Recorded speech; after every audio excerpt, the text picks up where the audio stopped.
con todos y todas, con todos los que nos visitan a esta iniciativa de los centros miembros de Claxo, que la hemos puesto como Ecuador frente a la crisis, que tiene como objeto centrar los debates en torno a estas, digamos, a esta idea o este proceso en que vivimos en el Ecuador, que es las crisis, ¿no?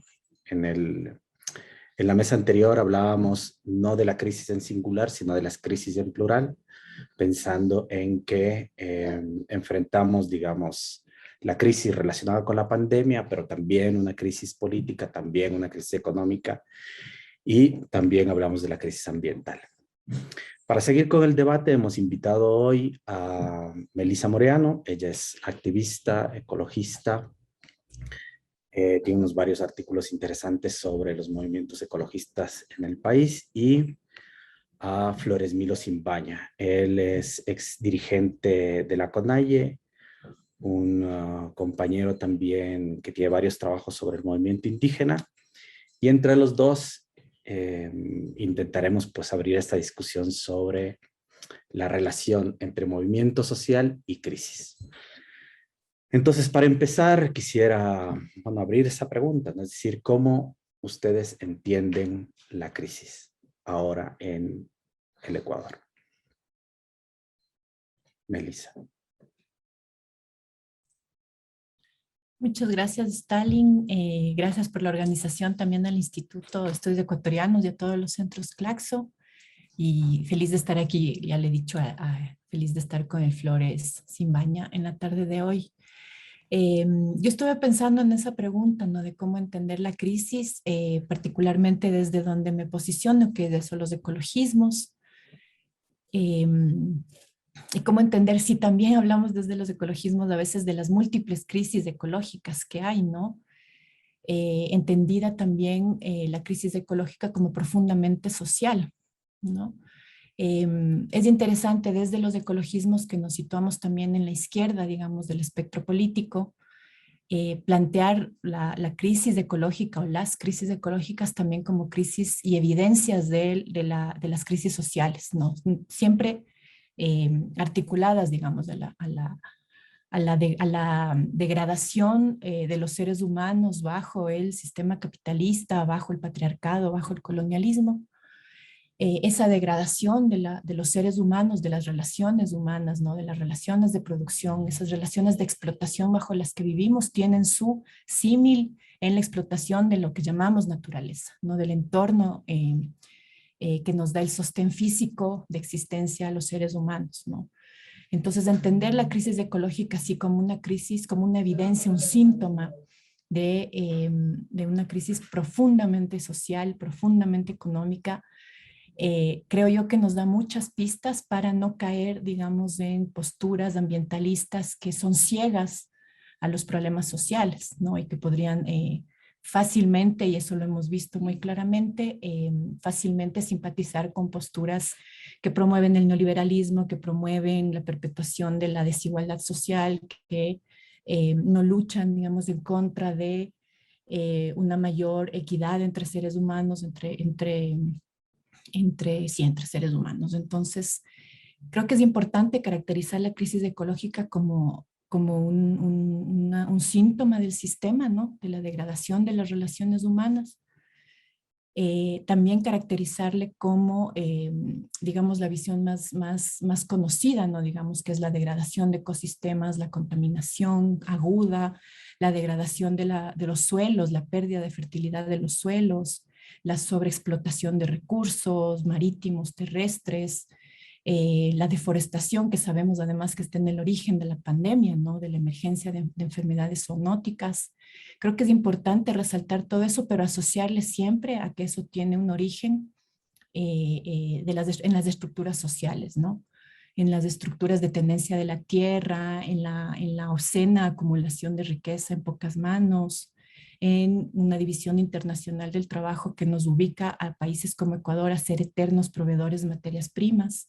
Todo eso confluye en una crisis ecológica que además repercute en afectar de manera diferenciada a las personas, ¿no? Porque no todos sufrimos los efectos de la crisis ecológica del mismo modo, ¿no? Los efectos de la contaminación, de la deforestación, de la extracción descontrolada de recursos no se distribuyen de manera igual, ¿no? Las élites no las sufren, los sectores populares sufren la contaminación, la falta de recursos. Entonces, desde eso, desde un ecologismo que yo le sitúo a la izquierda, es caracterizar la crisis de ese modo y de ese modo politizarle también, ¿no? Creo que por ahí le dejo para seguir dialogando. Muy bien, muchas gracias, Bella. Flores.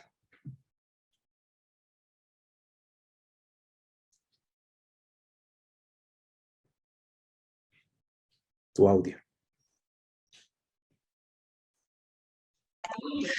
Decía que es un criterio más o menos compartido de que, o ampliamente compartido, de que la crisis que estamos viendo, las crisis que estamos viendo es eso, tiene varias dimensiones, no se puede hablar estrictamente de una crisis netamente económica, no se puede hablar de una crisis netamente ecológica, sí, y incluso se habla, o se viene desde hace muchos años atrás hablando de la crisis de civilización.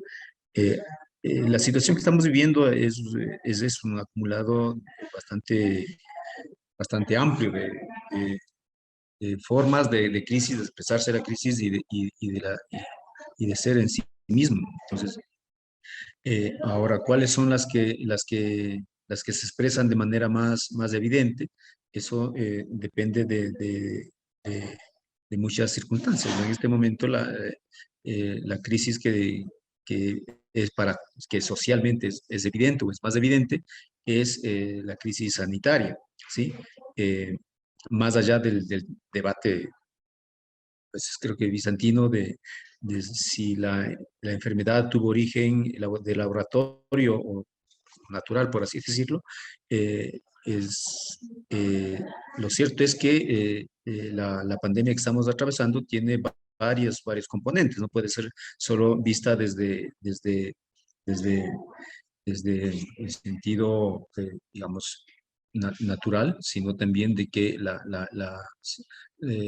expansión de la pandemia siguió rutas concretas, rutas sociales, rutas económicas, ¿sí?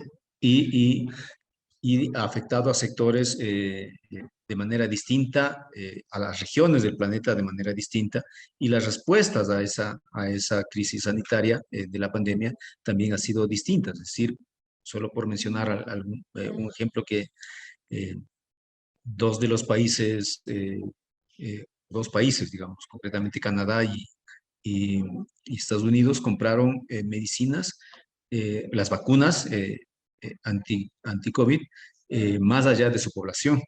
Entonces, esto, más que tener una respuesta hacia la pandemia, tuvo una respuesta política, económica, ¿sí? Entonces, eh, digamos, esa me parece que hay que dimensionar las formas de cómo se está expresando la crisis. Y en medio de todo eso, o sea, la crisis económica también eh, tiene diferentes formas de expresarse. O sea, la crisis que se está dando en las regiones como Asia, como África y América Latina, tienen distintos componentes. Incluso está estructuralmente transgrediendo las formas en cómo históricamente se ha comportado esta crisis. Entonces, eh, en términos generales, lo que podemos decir es que la situación que estamos viendo en este momento, de cómo se está asumiendo, viviendo la crisis y respondiendo a la crisis, tiene varios componentes, tiene unas complejidades para poder entender y desde las cuales incluso se plantean salidas o alternativas a lo que estamos viviendo.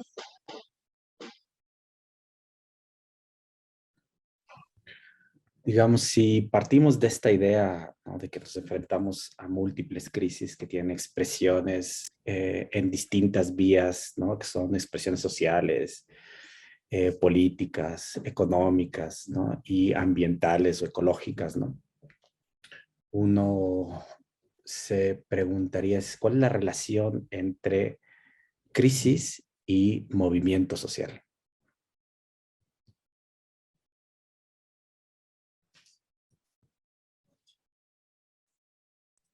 digo yo. Eh, no, yo imagino el movimiento social es una expresión de la sociedad, ¿no? Del descontento. Creo que el rol de los movimientos sociales ha sido ser como una especie de alarmas, digamos, ¿no? De colocar, de colocar alarmas, ¿no? De colocar los temas que están degradando nuestra existencia, los temas que se siente que son llamando la atención, digamos, sobre las formas en que la vida es atacada. Entonces, este surgimiento, digamos, de esta diversidad de movimientos sociales que ahora ¿no? que se observan, ¿no? Los movimientos feministas, ecologistas, movimientos indígenas, campesinos, etcétera, etcétera, lo que hacen es evidenciar justamente esa multidimensionalidad de la crisis, ¿no? Por todo lado hace aguas, parece. ¿No? Ahorita estamos, claro, nosotros estamos aquí reunidos, hay las convocatorias a movilizaciones de aquí en el Ecuador que vienen desde varios sectores, ¿no?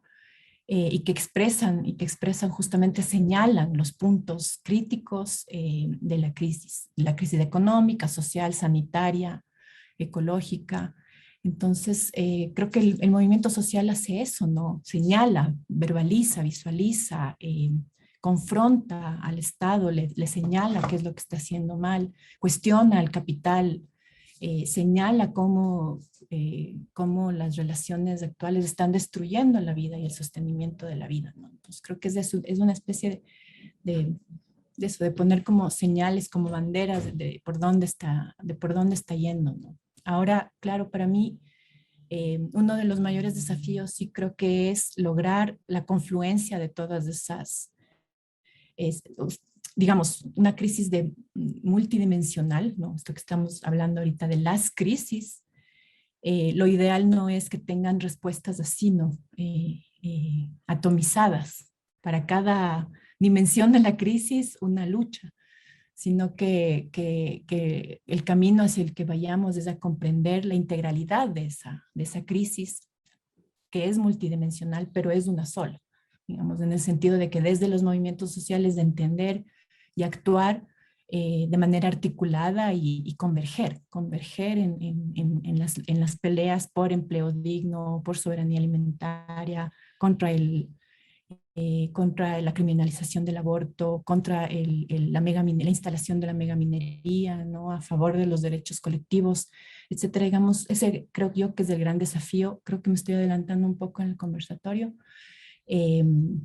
pero pensaría que ese es, ¿no?, el rol de los movimientos sociales, encontrar un camino común para hacer frente a esta crisis que a la final sí tiene una raíz única.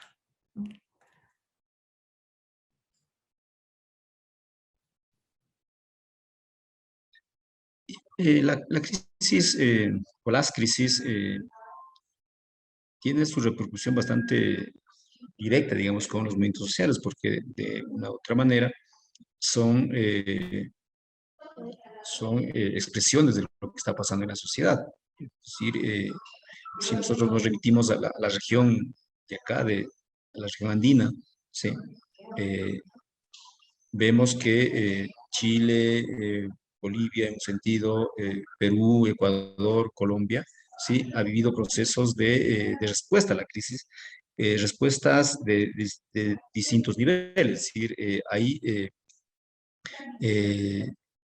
una respuesta casi espontánea, por así decirlo. Es decir, la movilización social ha ido más allá de las organizaciones sociales, de los movimientos sociales, que podríamos decirlo en términos políticos. Es decir, ha sido la sociedad que se ha movilizado, y en medio de esa movilización social ha habido determinadas respuestas de las organizaciones, de los movimientos sociales y de las organizaciones, ¿sí? Es decir, por ejemplo, en la movilización generalizada, que no pudo suspender o no pudo, digamos,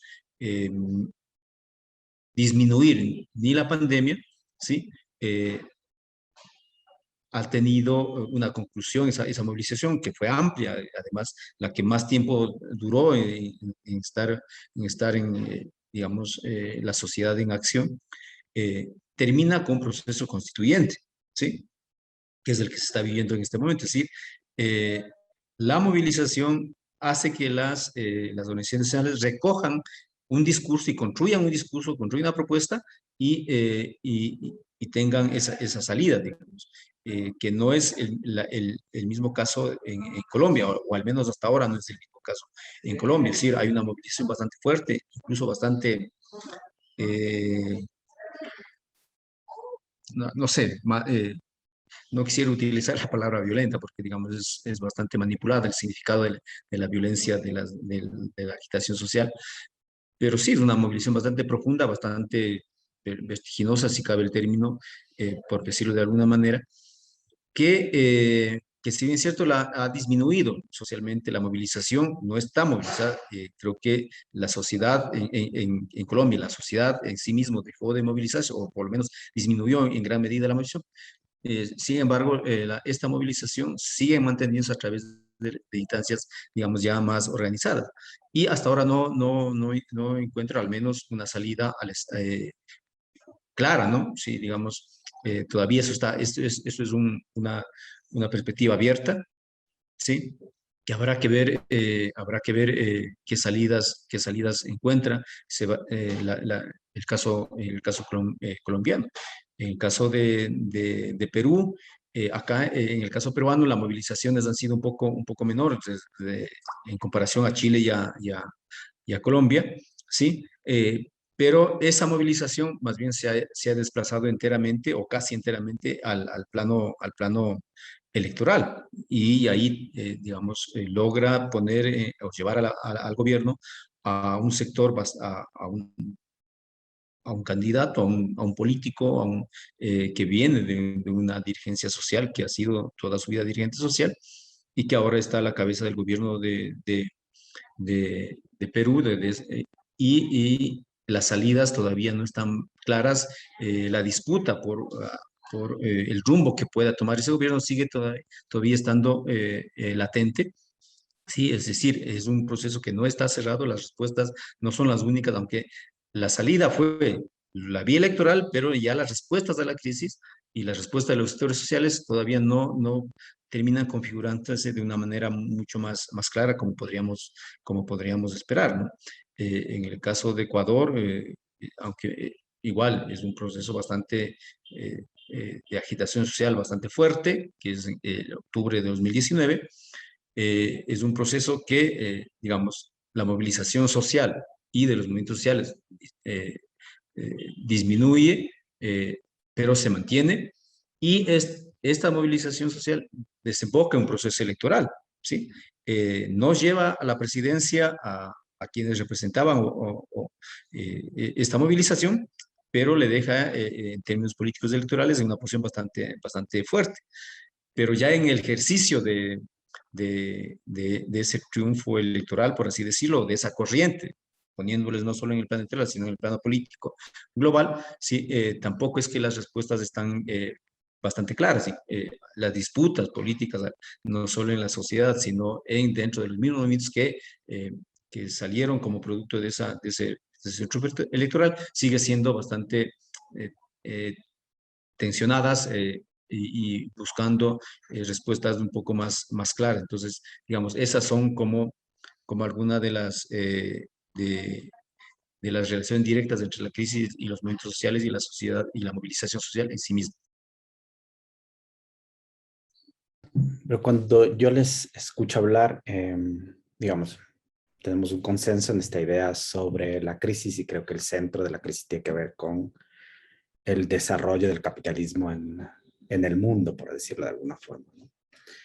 Pero uno se pregunta de qué manera o de qué forma concreta aquella expansión del capital, aquel proceso, digamos, esta crisis que avanza y se desarrolla, afecta de manera directa a los movimientos sociales. Y en este caso, digamos, hablemos de, no sé, el movimiento ecologista y el movimiento indígena.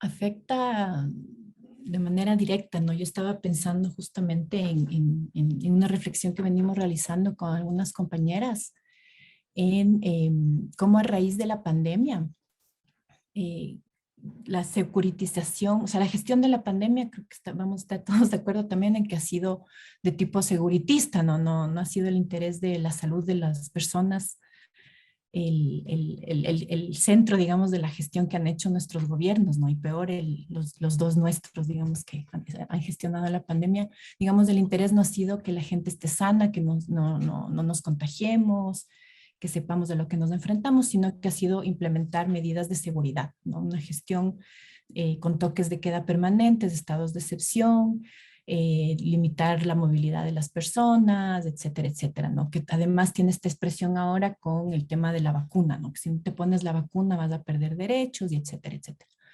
Entonces estábamos pensando cómo eso, que es una expresión, digamos, del avance de lo globalizado que está el capital, ¿no? Porque para mí la pandemia es el resultado de eso, de la deforestación de bosques para producir productos para el mercado global, ¿no? Y la expansión del virus es resultado de lo súper conectados que estamos.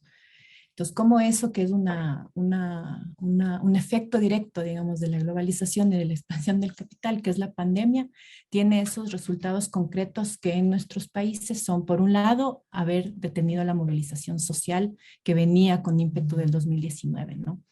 Haber implantado estas normas, además permanentes de control de la población, ¿no? Con toques de queda, estados de excepción permanentes. En el caso de los ecologismos, de los anti-extractivismos, la actividad extractiva que no se detuvo, que aprovechó el toque de queda para seguir extrayendo petróleo, para avanzar los proyectos mineros, ¿no? Mientras la gente estaba encerrada y no podía salir a protestar, los proyectos mineros siguieron avanzando, preparando además del terreno para este gobierno que tenemos ahora, que está entrando con todo, ¿no? A implantar la minería en este caso y la minería a mediana escala. Y cómo esas formas de vigilancia y de control de la población que se establecieron, que ya venían, ¿no? Vimos en octubre la violencia con la que se trató el levantamiento.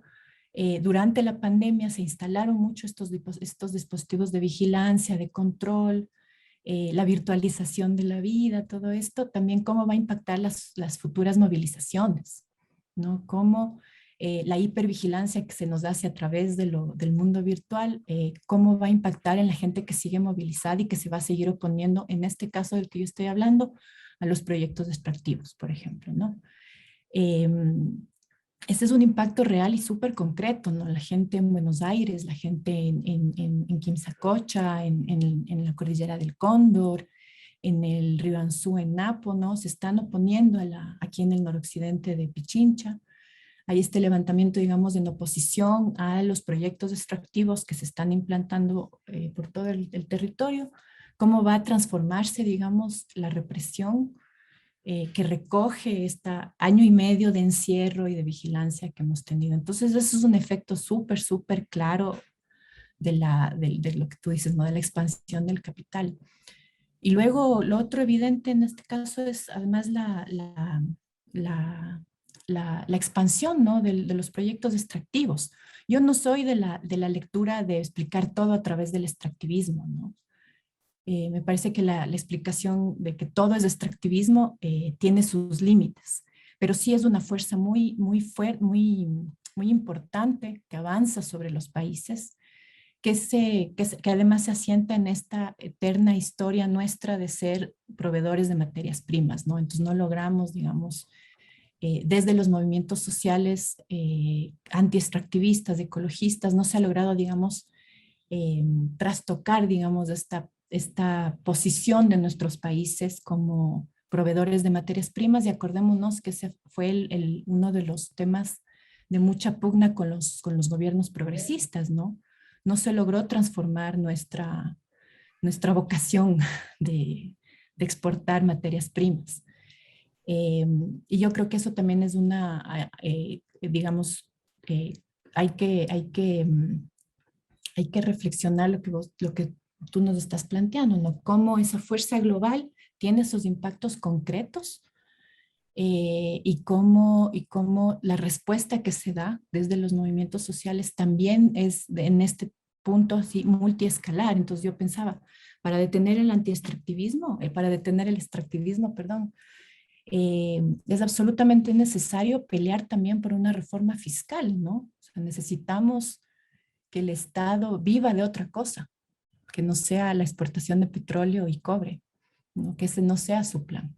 Y para eso una reforma fiscal es súper importante. Necesitamos pelear por bloques regionales que soporten la arremetida de las transnacionales cuando se les saca de los países, ¿no?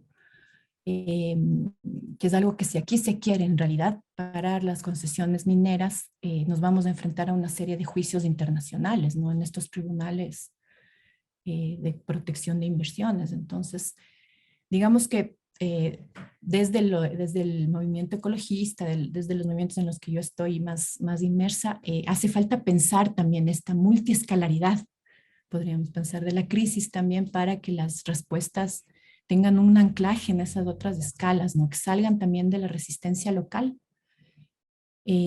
hacia el proyecto extractivo y se piensa en el modelo de país, que creo que ahí, por ejemplo, el movimiento indígena eh, se ha planteado, ¿no? Un modelo de país, no un modelo no para no para el movimiento solamente, sino para para el Ecuador, digamos. ¿Cómo queremos que funcione este país con todo lo que tiene adentro?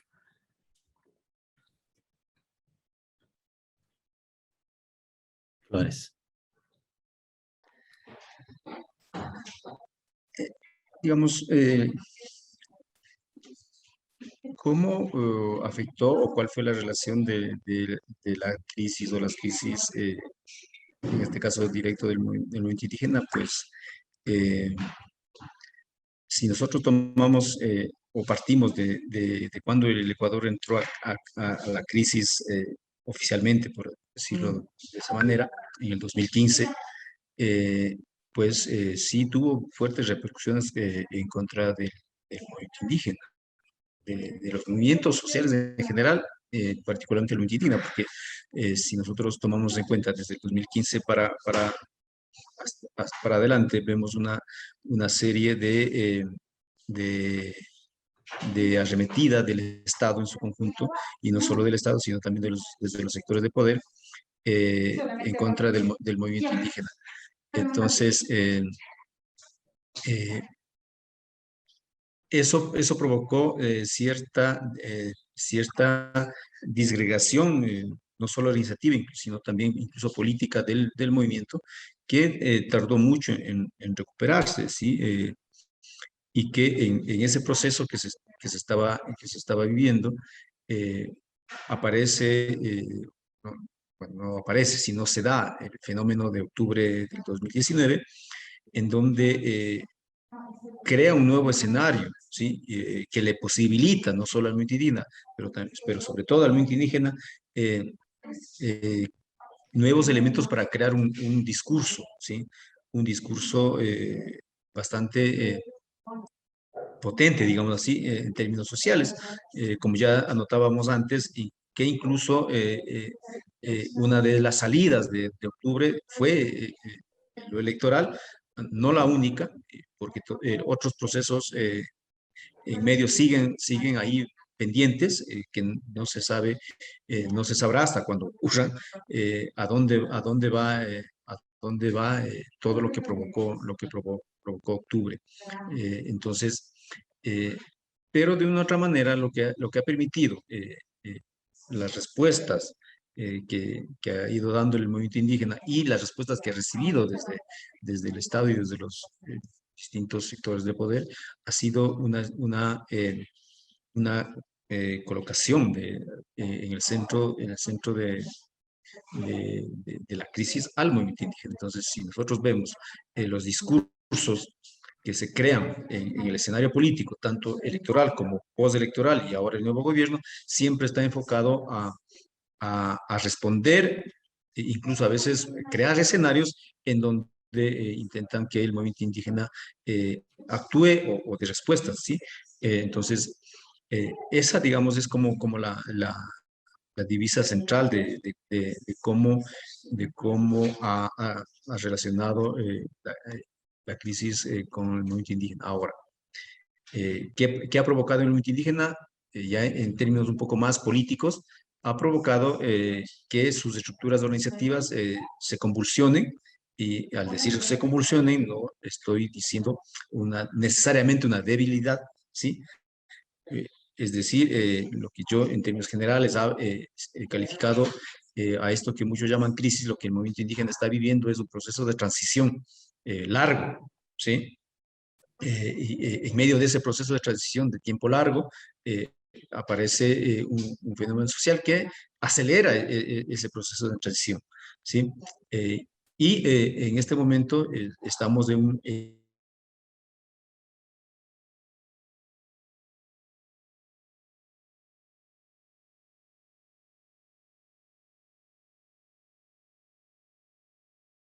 el rumbo que vaya a tener el movimiento indígena. Pero eso va a depender no solo de lo que haga el movimiento indígena, sino de cómo se muevan los demás actores sociales y políticos en estas coyunturas, digamos. Eh, Volviendo al tema de la crisis, los elementos de la crisis que arrastra el país, sumado más la crisis de la pandemia, ¿sí? Hace que la situación del momento sea bastante difícil. Es decir, que la apariencia que tuvimos con los resultados electorales, es decir, la apariencia de cerrarse un ciclo, más bien lo que ha provocado y lo que está provocando es que ese ciclo no se vea que se cierra por ningún lado. Más bien hay la intención, por ejemplo, del gobierno actual del Ecuador de dar por cerrado, pero estamos viendo que la respuesta que está dando incluso a su aparente éxito de respuesta a la crisis sanitaria, las respuestas que está dando no terminan definiendo, porque se escuchaba en un primer momento que podía dar paso a una muerte cruzada, es decir, convocar elecciones inmediatas. Ese escenario aparentemente estaría lejos. Más bien ponen otros escenarios de abrir a procesos de reforma, viabilizar un modelo, el modelo neoliberal, vía reforma, ¿sí? O vía consulta popular. Entonces, como podemos ver, hay unas situaciones que se han creado y que van a seguirse creando a partir de la crisis y a partir de la respuesta que están dando que están dando las organizaciones sociales y el comportamiento social. Entonces, que estamos ante un escenario que en lugar de cerrarse como pretenderían algunos, más bien se están abriendo, o que pueden abrirse más de lo que están ya. Pero recogiendo un poco lo que decía Melissa hace un momento, ¿no?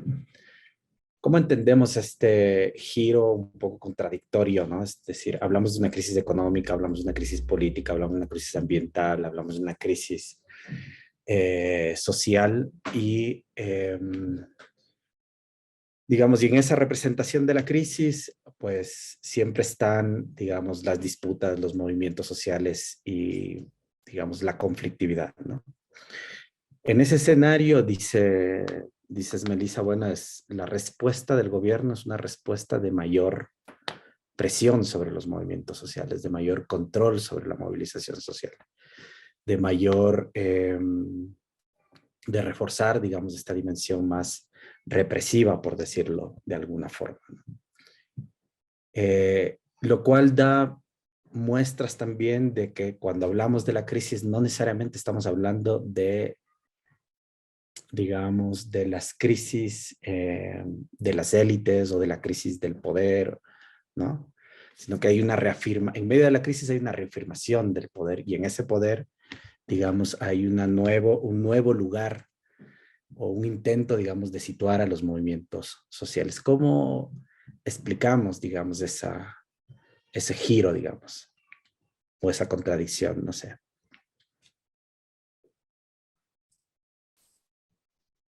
Esa contradicción entre la multiplicidad de las crisis y No sé si entendí Digamos, bien la cómo pregunta. en medio de eso se refuerza, digamos, el régimen represivo, ¿no? El Ah, carácter de las élites, ¿no? Que ujú, finalmente golpea directamente a los movimientos sociales. claro. Bueno, se ha visto, ¿no? Se ha visto que en medio de la crisis, digamos, la reacción del poder siempre es más violenta, precisamente porque les es más difícil convencer, digamos, de que el sistema funciona, ¿no? Entonces tiene que agudizarse los sistemas de control, la propaganda, ¿no? De que el sistema funciona, la creación de enemigos internos para poder ubicar la culpa en alguien, la culpa de la crisis la tiene siempre alguien más, ¿no? En nuestro caso, y hay que nombrar el innombrable, digamos, la culpa siempre es del correísmo. Y cuando no es del correísmo, bueno, ahora va a ser bueno, siempre es, al final es una versión de correísmo porque es los infiltrados, los castrochavistas, ¿no? Entonces, por un lado es esta la creación del enemigo a quien atacar, que en la época de Correa era el campesinado y los indígenas que se oponían al extractivismo, por ejemplo, ¿no? O que demandaban educación intercultural bilingüe, qué sé yo, esos eran los enemigos del progreso. Entonces, claro, en un momento de tanta degradación que está teniendo además la clase política, ¿no? La vemos todos los días, tenemos un nuevo episodio de esa degradación. El control de la población se vuelve más violento, con más violencia directa, ¿no? Yo creo que durante Correa hubo mucho esta violencia institucional, ¿no? A través de la norma, a través de la ley, eh, se ejercía violencia, ¿no? Se despojaba, se desplazaba poblaciones enteras, se despojaba de institucionalidad, de una institucionalidad que se había conseguido durante mucho tiempo, etcétera, etcétera.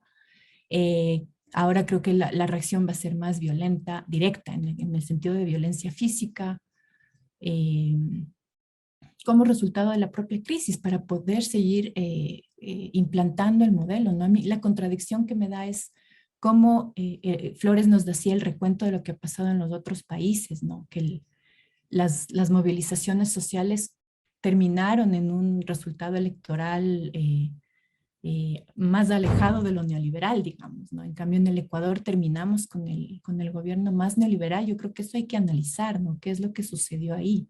¿Qué es lo que nos está reteniendo? ¿Qué es lo que está impidiendo esa convergencia, digamos, de las fuerzas, digamos, que buscan la emancipación, no sé cómo llamar, entre tantas palabras que ya son un poco prohibidas, ¿no? Entonces, por un lado, retomando la idea era, por un lado, yo creo que la respuesta de las élites del miedo de las crisis siempre ha sido más violenta. Nosotros estamos ensayando una explicación de decir lo que se ha ensayado en represión contra los movimientos anti-extractivistas, ¿no? Se siguió ensayando en octubre y se va a seguir, digamos, aplicando esas enseñanzas de las fuerzas represivas del Estado para seguir implantando el modelo, ya con un gobierno totalmente, abiertamente neoliberal, ¿no? Y no es casual lo que quiero decir, o sea, en medio de la crisis las élites reaccionan con más violencia para poder instaurar ese modelo. Y entonces la respuesta es desde los movimientos sociales resistir a eso, ¿no? Lo que yo creo que pasa en el Ecuador es que durante tantos años de supuesto abandono estatal, ¿no? En la primer intento de implantación del neoliberalismo, provocó un sentido, y ahí yo pongo esto a discusión, provocó un sentido antiestatal en la población y en los movimientos ecologistas muchísimo, ¿no? Hay un sentir de que el Estado te ataca, ¿no? El Estado te despoja, el Estado quiere implantar un proyecto extractivo, entonces el Estado es enemigo, no eres parte del Estado. Entonces, creo que los resultados de las elecciones también se pueden explicar por ahí, ¿no? Discursos antiestatales, ¿no? Discursos que prometían la privatización, discursos que prometían la reducción del Estado, de ese Estado que te ataca y solo te despoja y no te da salud y no te da educación.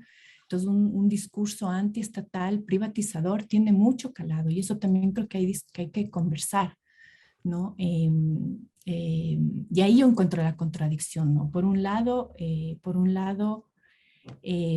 una arremetida del neoliberalismo, ¿no? Que va a implantar más proyectos extractivos. Por otro lado, la resistencia a estos proyectos extractivos encuentra como única salida el rechazo al Estado, ¿no? Entonces ahí nos encontramos como en un callejón sin salida que confluye, yo creo, en la elección de la opción neoliberal, ¿no? Eh, y ahí yo encuentro como el tema de que repolitizando, digamos, los discursos ambientalistas, ¿no? Podríamos lograr, digamos, cuestionar esta actitud o esta mirada, digamos, del Estado como enemigo, ¿no? Flores.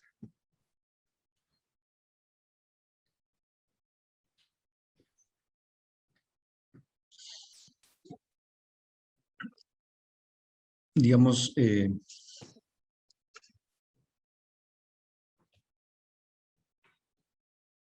Mm, hay como una suerte de, de paradojas que se han ido dando en esta coyuntura. Es decir, las organizaciones sociales se han ido, por un lado, disgregando frente a la crisis, o sea, es decir, ha ido poniendo en evidencia la debilidad de muchas organizaciones, de muchos sectores de las organizaciones sociales, eh, y al mismo tiempo también ha creado cierta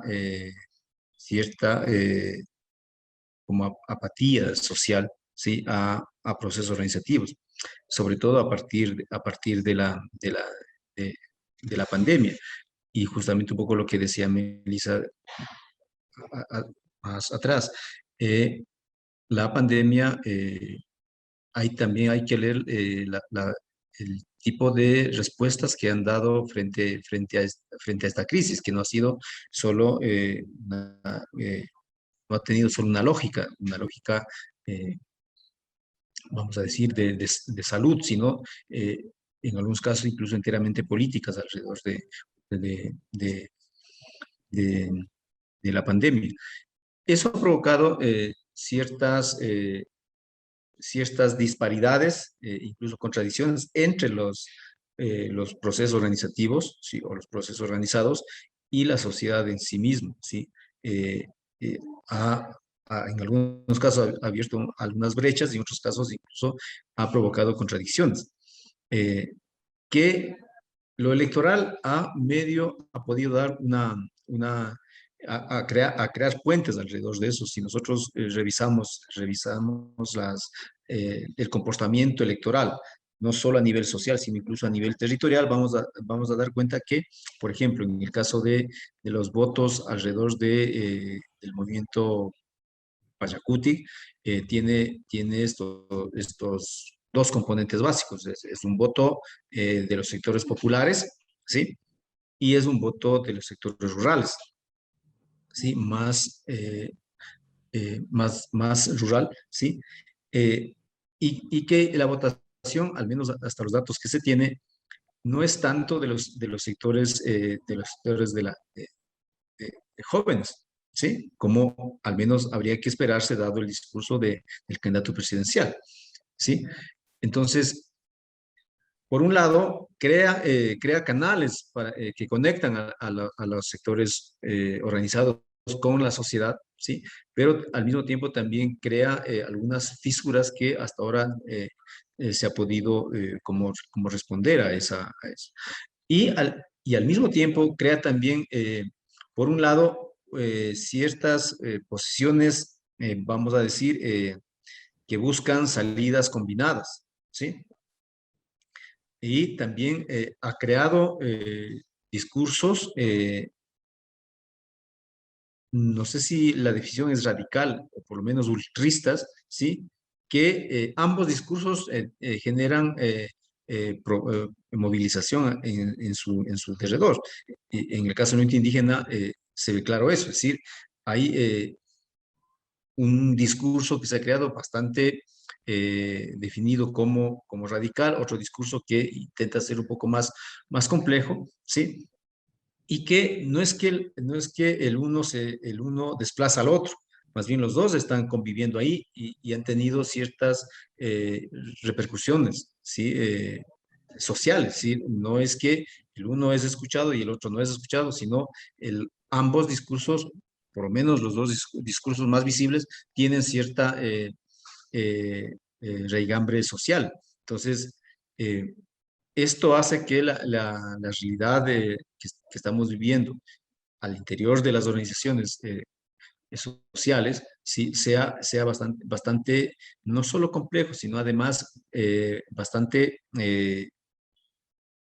digamos, en pugna, ¿sí? Bastante a nivel de disputa por las... eh, por la, por las respuestas que se están buscando frente a la crisis. Entonces, me parece que eh, esos son los contextos en este momento y esos son los elementos que hay que tener en cuenta para, no solo para buscar, sino para entender las salidas que se están dando, porque no son solo una, o no tienen por lo menos un carácter las respuestas que se están dando desde las organizaciones sociales a a la crisis que estamos viviendo. Y obviamente las respuestas desde el Estado y de los sectores de poder también han sido múltiples. Por un lado, si nosotros recordamos el periodo del gobierno anterior, acá en el Ecuador, eh, hubo un gran esfuerzo por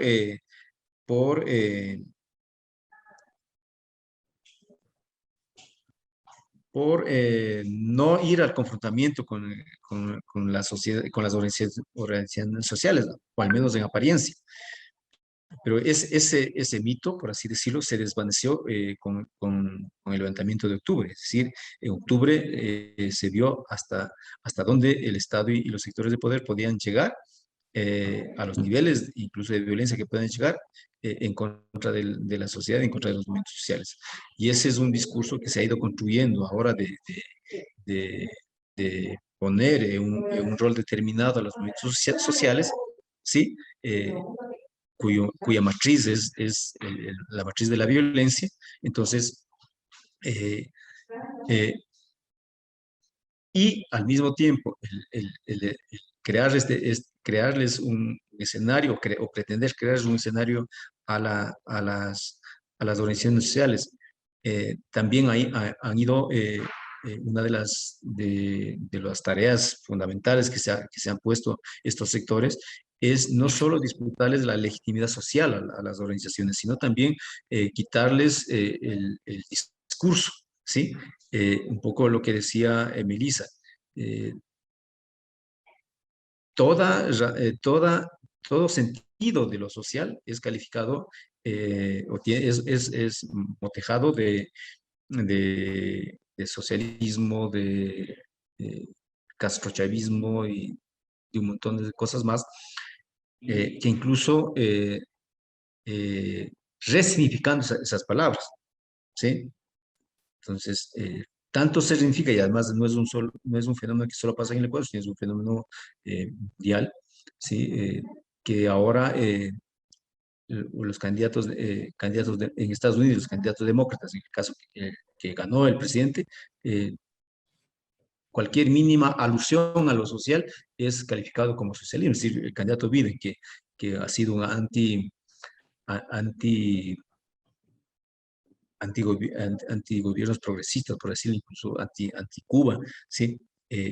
Era motejado en el proceso de campaña de Estados Unidos como el peligro de que Biden gane por ser socialista.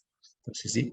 Entonces, ese es un discurso que se vende a nivel nacional, internacional, perdón, y que también aquí en el Ecuador tiene esas repercusiones que, repito, no solo intenta deslegitimar, sino además y lo que intenta es borrar como perspectiva de futuro a los movimientos sociales. ¿Sí?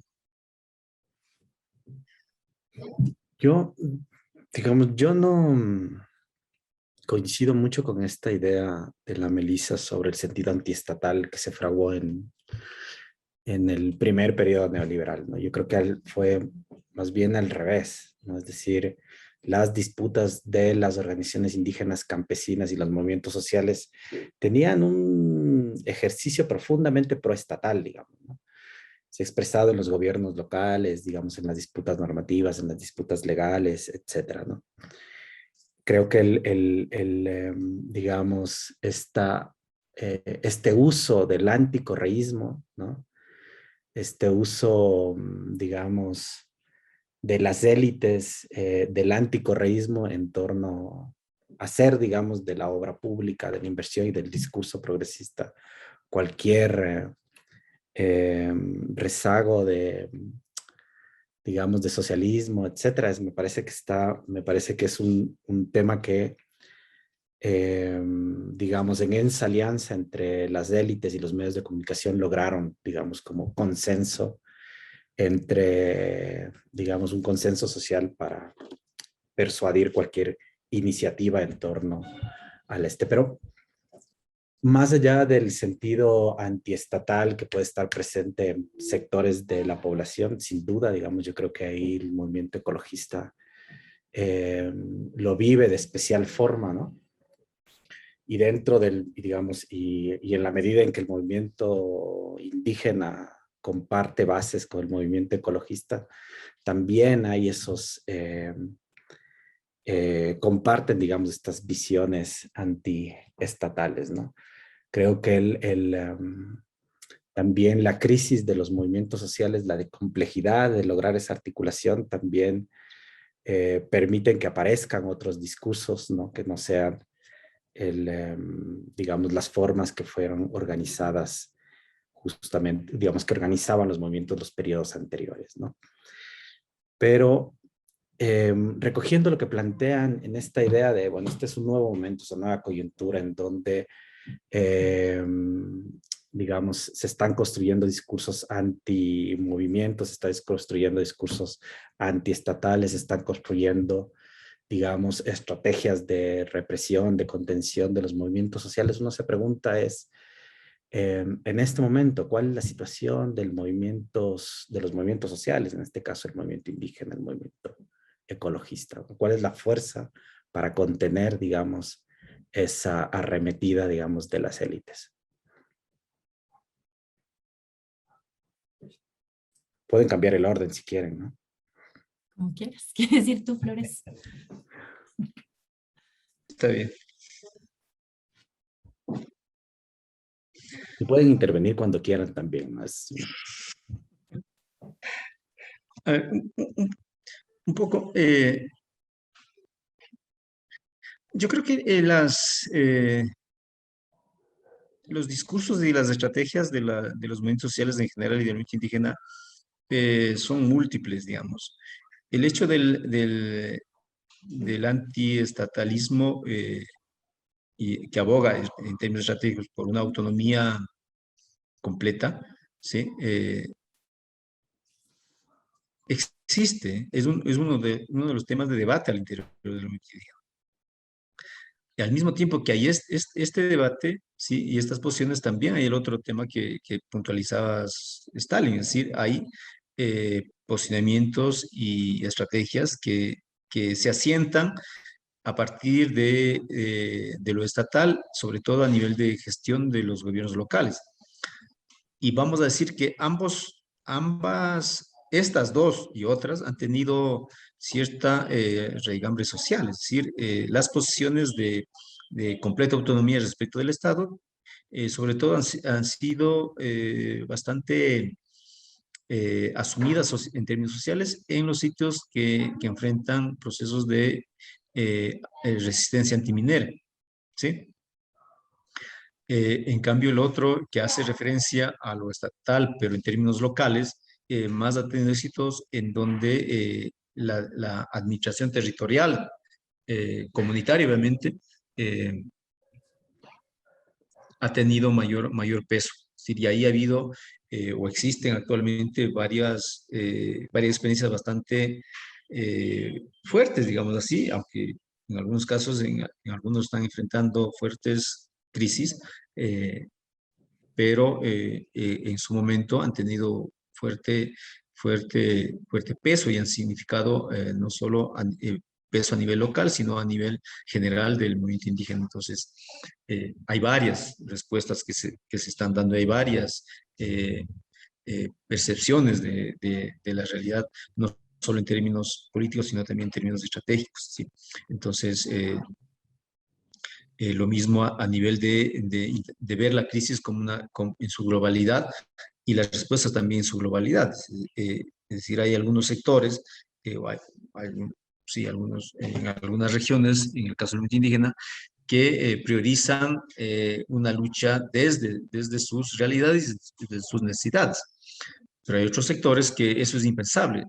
Bien, eh, porque la lucha por sí misma demanda tener contactos inevitables y necesarios y urgentes con otros sectores sociales, ¿sí?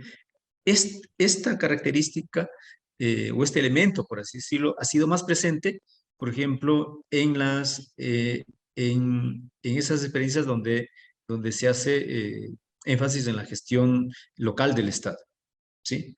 Por la necesidad de la gestión local del Estado, se ha buscado la alianza de otros sectores o la movilización de otros sectores más allá de las organizaciones indígenas campesinas, ¿sí? Eh, entonces, eh, en cambio, procesos de lucha un poco más que no apunta o que les ha sido difícil apuntar a procesos mucho más amplios, no solo en términos territoriales, sino también en términos sociales, ha sido aquellas organizaciones que están, digamos, involucradas en defensa de los territorios, ¿sí? Por varias razones, ¿verdad? Por razones económicas productivas o razones de antiminería o razones de gestión territorial de recursos naturales o de bienes naturales, como queramos entenderlo. Entonces, digamos, eh, son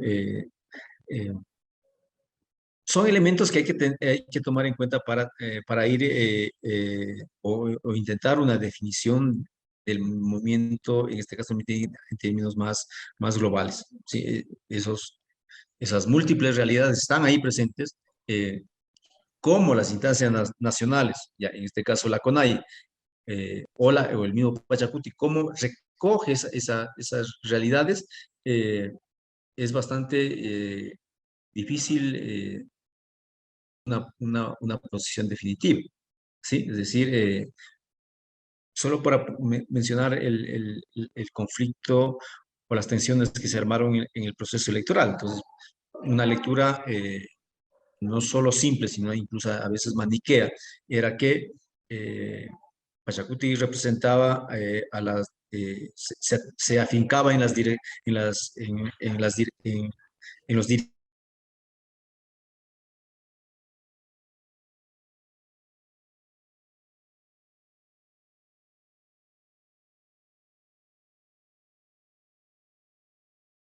si se quiere, la disputa entre la CONAIE y Pachacuti no tenía esa razón. No es que uno era solo de los dirigentes y otro pertenecía a la base, sino eran las razones sociales que estaban detrás de cada una de estos procesos, ¿sí? Y si nosotros, lo que decía antes, si nosotros revisamos el comportamiento electoral, vamos a dar cuenta que en ningún lado había una división entre uno solo con la dirigencia y el otro solo con la base. No, más bien lo que daba cuenta es la multiplicidad, cómo estaban actuando esas multiplicidad de realidades y de percepciones de la realidad que están dentro del movimiento indígena.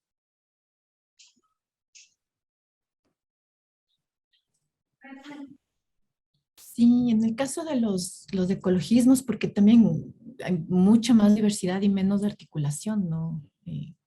Que en el caso del movimiento indígena, de las organizaciones indígenas que nos cuenta Flores.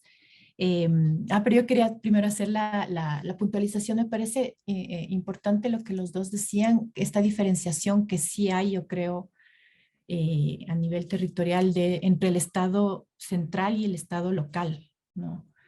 en los movimientos ecologistas, también los estados locales, al hablar de los gobiernos locales, en muchos casos fueron aliados, ¿no? Aliados de las luchas anti-extractivistas, declarando cantones ecológicos, áreas protegidas, etcétera, etcétera, ¿no?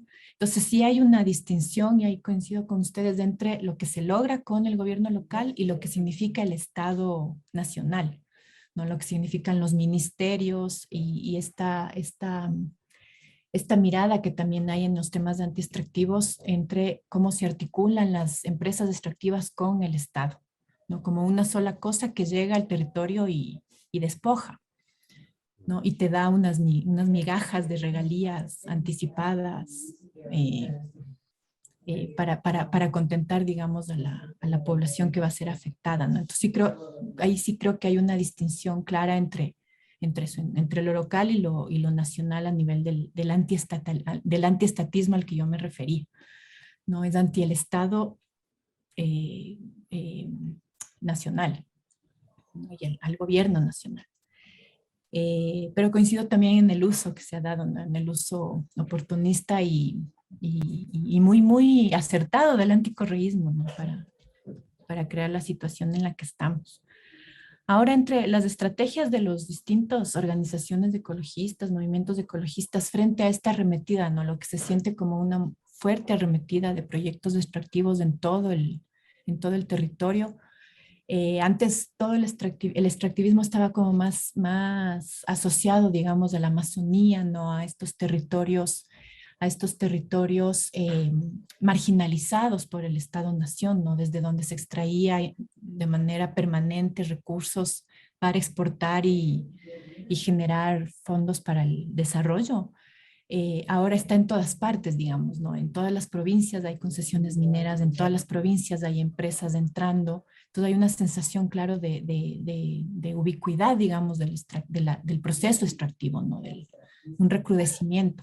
Entonces lo que sí se está planteando, que es un viejo deseo, digamos, de las organizaciones ecologistas, es una articulación nacional, ¿no? Aprovechando también la exacerbación, digamos, de la presencia de Lazo.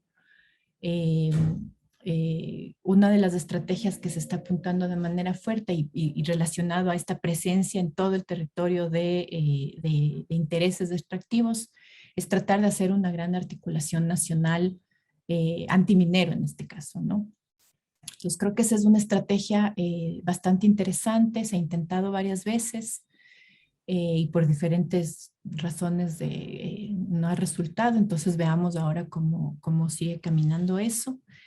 Y claro, ahí comparte también el movimiento ecologista mucho con el movimiento indígena porque son eh, casi siempre las mismas bases en el deseo de autonomía, ¿no? Ese deseo de autonomía anclado sí a la cercanía que hay con algunos gobiernos locales que son aliados o en contraposición con los gobiernos locales cuando son antagonistas. Pero yo esperaría que este deseo de autonomía salte también de lo local hacia esta articulación nacional, ¿no? Porque lo que sí sucede es que hay un atrincheramiento, digamos, en la lucha local que se puede sostener más o menos tiempo, ¿no? Pero la arremetida de este estado violento puede triturar, digamos, esas resistencias, ¿no? Tenemos ahorita el caso tenaz de Buenos Aires, ¿no? Que veamos cómo se lleva la resistencia ahí, pero en general, digamos, es usualmente unas resistencias locales que pelean contra lo que se percibe que es una fuerza importante, ¿no? Entonces, las articulaciones, las redes de movimientos antimineros en este caso es súper importante eh, y que traten de hacer también crecer, digamos, la movilización, ¿no? En medio del desconfinamiento en el que ya estamos, también habrá que ver qué sucede. Eh, Otra cosa que a mí me parece interesante es que hay una emergencia de lecturas más políticas del tema ambiental, ¿no? Que han dejado de verlo un discurso que era el dominante, digamos, de los temas ambientales, era que es un tema técnico, ¿no? Es el discurso hegemónico, es que es un tema técnico, que con buena información y con buenas intenciones y con una fuerza, una decisión política adecuada, se puede minimizar los impactos, por ejemplo, ¿no? es lo que escuchamos para la explotación del Yasuní, digamos que se puede gestionar el impacto ambiental que va a generar un proyecto, ¿no? Y eso se cuestiona mucho desde los movimientos ecologistas y ya desde hace algún tiempo, pero hay un nuevo giro, digamos, que me parece interesante, que es este de plantear que no toda opción política, que no todo ambientalismo es inocuo, digamos, ¿no? Que hay un uso político del ambientalismo, que hay una instrumentalización del ambientalismo también desde gobiernos neoliberales, y aprender a distinguir también eso. Me parece que esas lecturas están empezando a emerger, que me parece muy interesante, porque lo que sí sucedía en el pasado es que el imperativo extractivo como que el imperativo de la lucha anti-extractiva borraba todo lo demás, ¿no? Entonces no importaba que sea un gobierno de derecha, si es que te ofrecía parar la minería, por ejemplo, ¿no? Entonces esas lecturas más texturizadas yo creo que están empezando a ver, eh, que me parece importante para eso, a eso me refiero con politizar el discurso ambiental, ¿no? No solamente como entenderlo como un tema de decisión política, sino como que lo ambiental también responde a distintas ideologías, ¿no? Entonces vas a tener un Roque Sevilla que te propone, o un mismo Guillermo Lasso que te propone gestionar los impactos ambientales, y vas a tener posturas más de transformación, ¿no? De ubicar las causas de la degradación ambiental o las soluciones de la degradación ambiental más hacia estar junto a los sectores populares y pelear también por reivindicaciones de los sectores populares dentro de una lógica ambientalista o ecologista, ¿no? Entonces eso me parece interesante, esas lecturas que están habiendo. Y lo que sí está pasando en los ambientalismos es una emergencia muy fuerte de movimientos muy de jóvenes, ¿no? De chiquititos, tal vez es uno de los temas que más globalizado está. Entonces lo que sucede a nivel internacional impacta mucho también a nivel nacional. Entonces figuras jóvenes, ¿no? Ecologistas están como movilizando mucho el interés por lo ambiental, y lecturas también, no solamente el típico ambientalismo de cuestionarte el consumo individual, sino también ya como lecturas más politizadas, ¿no? Entonces a mí me parece importante expandir esto de que no sea solo la demanda puramente ambiental, sino que anclar, digamos, la demanda ambiental con una reforma fiscal, que es lo que yo hablaba. Entonces, esas son cosas que están empezando a discutirse, que no se discutían tanto antes, ¿no? Creo que se está ampliando un poco la demanda ecologista en ese sentido. Bueno, creo que ahí, digamos, la Melissa ha avanzado digamos, en las intervenciones que han hecho siempre encontramos esta idea, digamos, hablamos de un movimiento heterogéneo, un movimiento múltiple, hablamos de múltiples estrategias, hablamos de una necesidad de articulación, ¿no? Y a ratos yo creo que da cuenta también de el lugar en el cual se encuentran los movimientos sociales frente al contexto, ¿no? Es decir, que es un lugar de desventaja, digamos, ¿no? El gobierno de Lasso nos agarró, digamos, también sea en un proceso de crisis o sea en un proceso de transición eh, de las organizaciones y de los movimientos sociales. Entonces, la pregunta para ir cerrando también,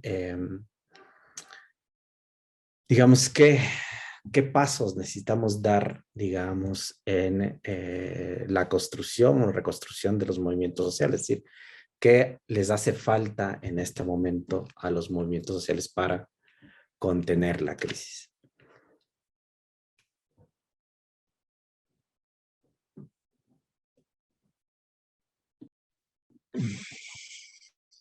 Eh, digamos, eso es un poco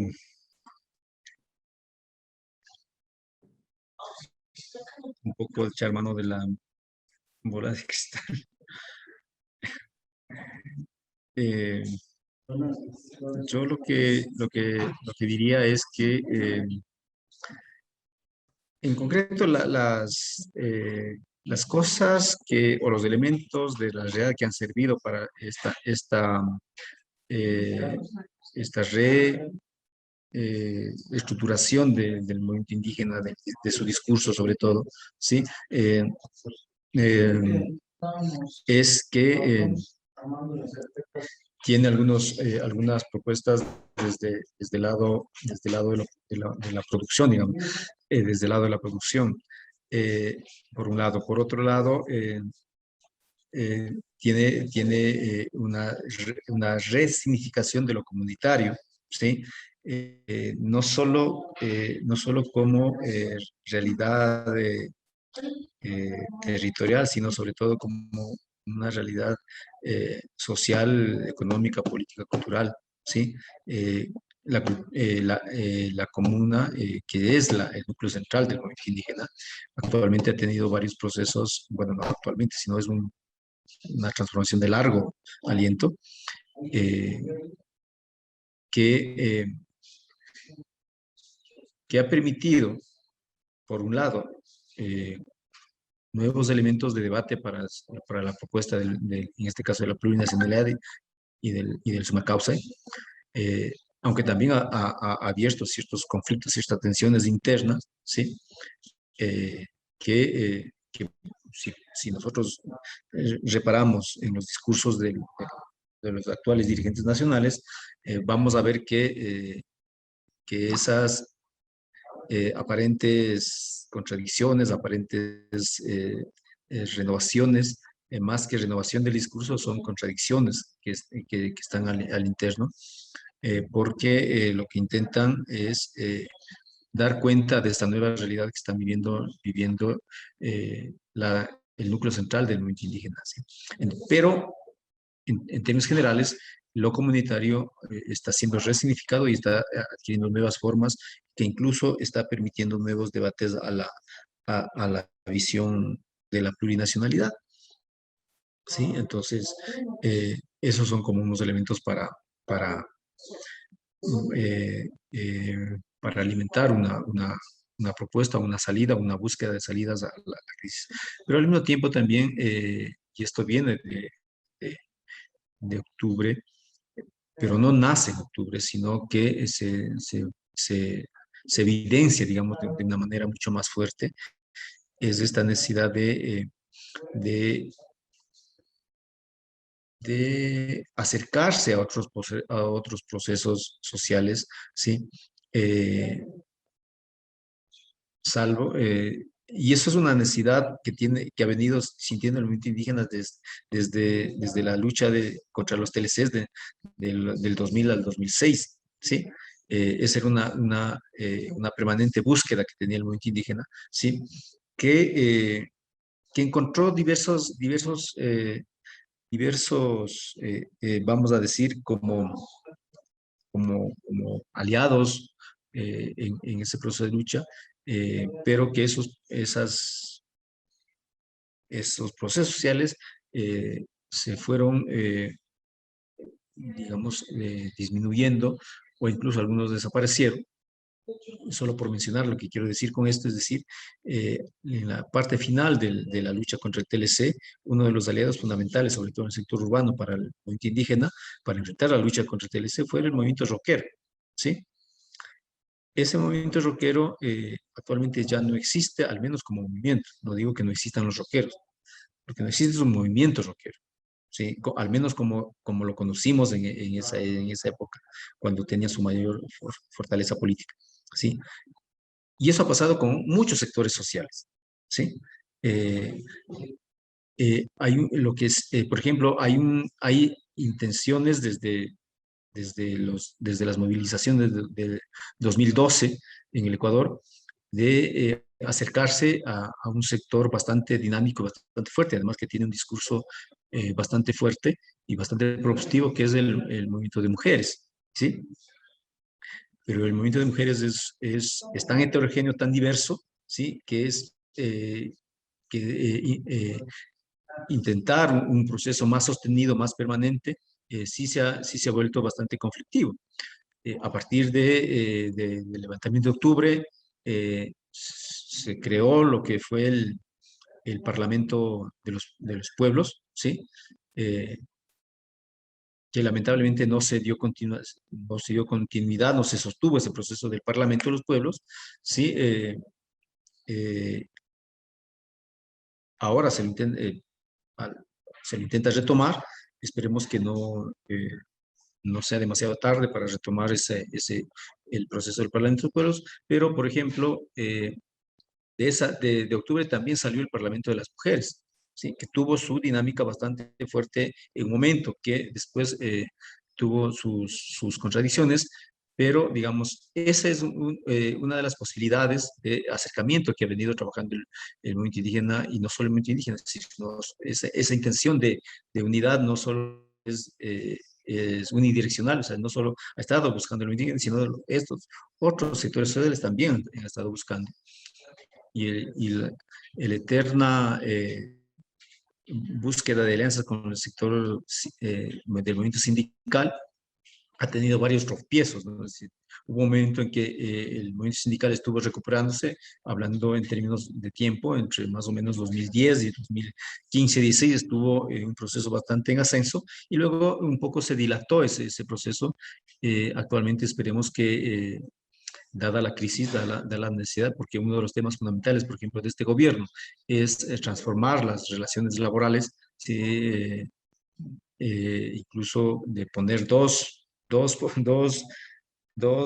códigos laborales o dos leyes laborales contradictorias en esencia, pero que van a estar, que apunta a que el gobierno esté en los dos vigentes, ¿sí? Entonces, eso esperemos que dinamice al movimiento sindical, y justamente ahora estamos en una movilización que después de esto esperemos encontrarnos en la movilización, convocado justamente por uno de los convocantes es el movimiento sindical. Entonces, lo que quiero decir con todos estos señalamientos es que no solo desde el movimiento indígena, pero sobre todo del movimiento indígena, hay esta intención de volver a a crear construcciones mucho más colectivas, que vayan más allá eh, de, eh, de un sector, y que nos permita tener un, un, un discurso, una propuesta, o la construcción de una propuesta mucho más amplia, ¿sí? Mucho más general frente a la crisis, frente a las crisis que estamos enfrentando en este momento.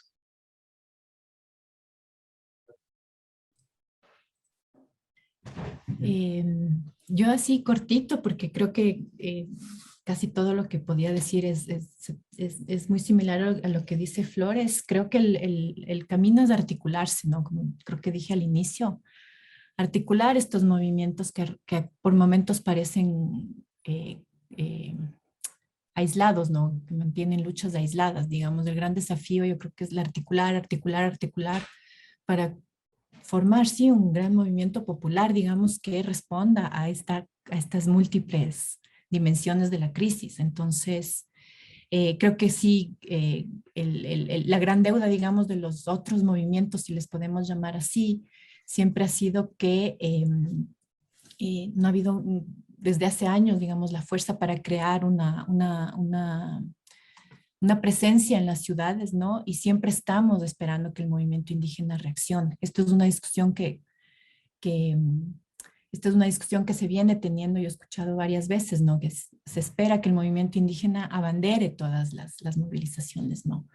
Entonces, hay el deseo siempre de articular con el movimiento indígena, pero creo que también hay el desafío de formar movimientos más sólidos en las ciudades también, articulados al movimiento indígena, articulados a todos los otros movimientos, pero una de los vacíos, digamos, que hay es que en la lucha antiminera, por ejemplo, la movilización suele ser sobre todo rural, ¿no es cierto? En las zonas que son afectadas directas por estos proyectos. Y hay muy poca resonancia, digamos, en las ciudades, ¿no? Muy poca de la que debería y podría haber. Entonces, creo que un desafío que siempre ha habido es esta articulación campo-ciudad, esta sacudón, digamos, en las ciudades, ¿no? Hace poco hablábamos con una compañera que trabaja en las encuestadoras y todo eso, y claro, yo recordé que en Quito arrasó Lazo, ¿no? Entonces, ¿qué está pasando en Quito? Deberíamos preguntarnos también. Y ligando con lo último que yo dije, también creo que uno de los tareas que mencionaba que yo siento que se está empezando a dar es esta repolitización del discurso ambiental, ¿no? Justamente con todos los grupos que están saliendo muy en torno al tema del cambio climático, ¿no? Que están movilizando, digamos, importantes números de personas más jovencitos y tales, como politizar el discurso del cambio climático también, ¿no? Que vaya más allá de estas soluciones corporativas, del cambio individual, de los sorbetes, de los desechables, etcétera, etcétera, ¿no?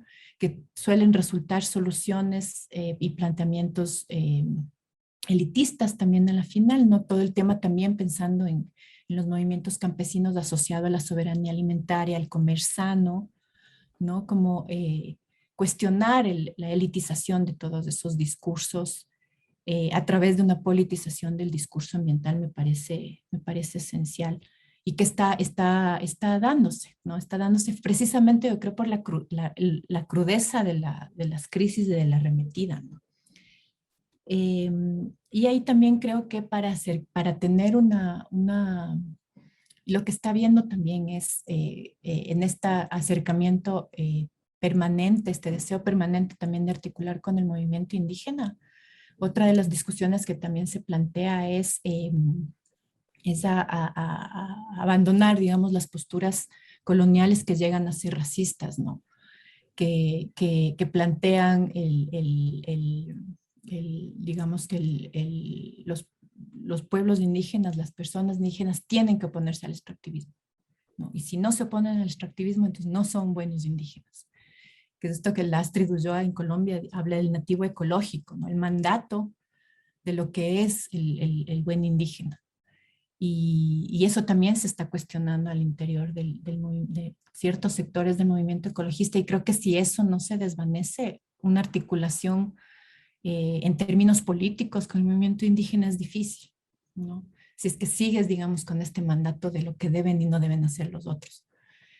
Y eso pasa también por la discusión interna que se está haciendo en torno al extractivismo como el anti-extractivismo o el post-extractivismo como fin último de la lucha, ¿no? Creo que va más allá la lucha ecologista, debe ir más allá.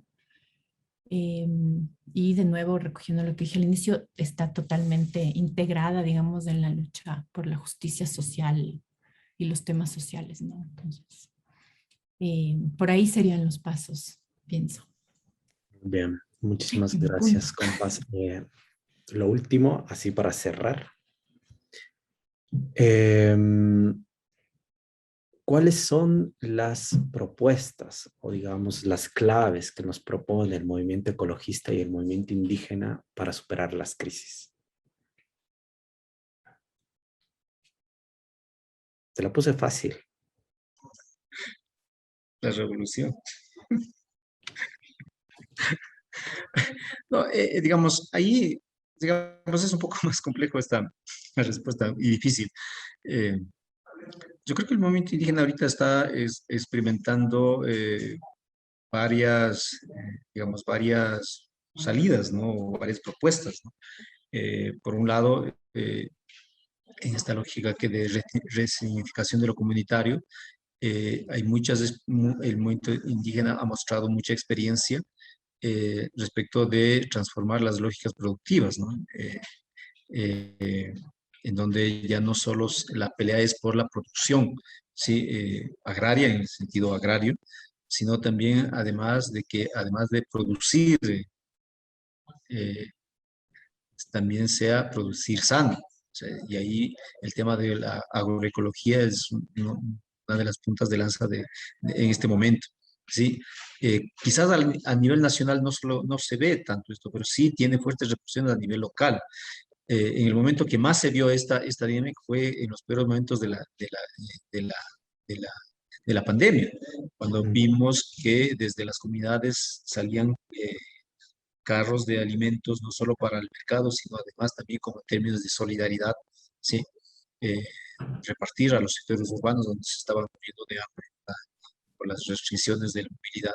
Entonces, es decirlo, esa es una de las salidas que ofrece o que propone desde el movimiento indígena.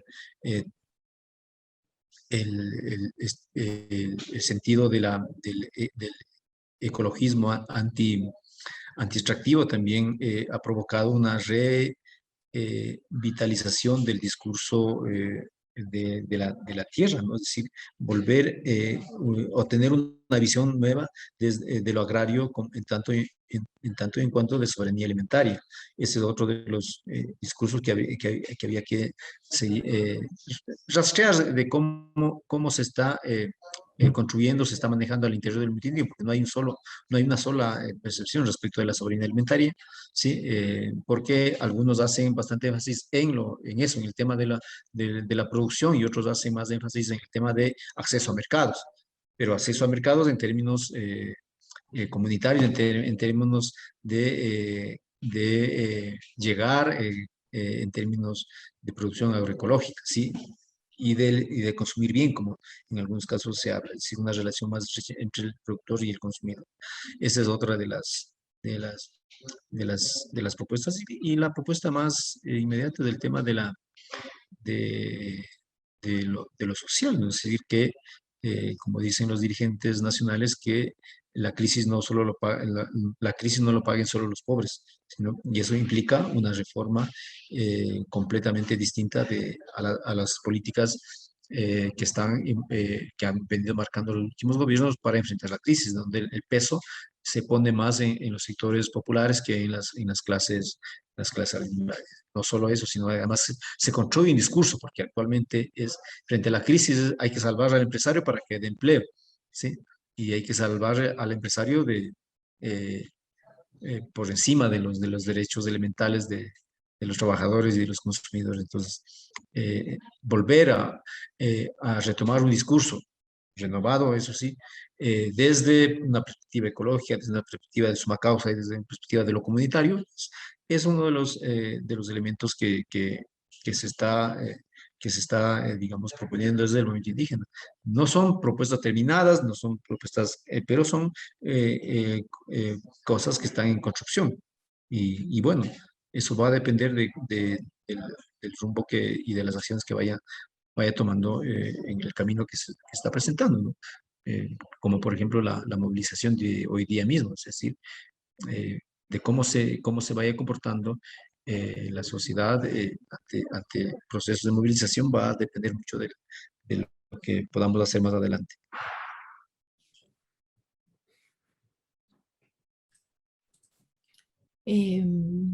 Digamos, de la porción con la que yo interactúo de los ecologismos, puedo ir planteando lo que se discute, ¿no? Hace 2 semanas hubo un encuentro antiminero en Xinya, ¿no? Y ahí también sacaron algunas resoluciones. Y en general va muy en la sintonía de lo que plantea Flores Milo. El centro de la disputa siempre es la autonomía territorial, ¿no? La autonomía territorial que pase por la exigencia de poder decidir qué es lo que sucede en el territorio, entendido de manera abierta, digamos, ¿no? Como el espacio donde yo vivo, poder decidir sobre lo que ocurre ahí. En esa línea lo que se plantea mucho es las consultas, ¿no? Las consultas tanto populares como la consulta previa, libre e informada frente a los proyectos extractivos. Es una de las líneas de acción clásicas, digamos, de los ecologismos anti-extractivos.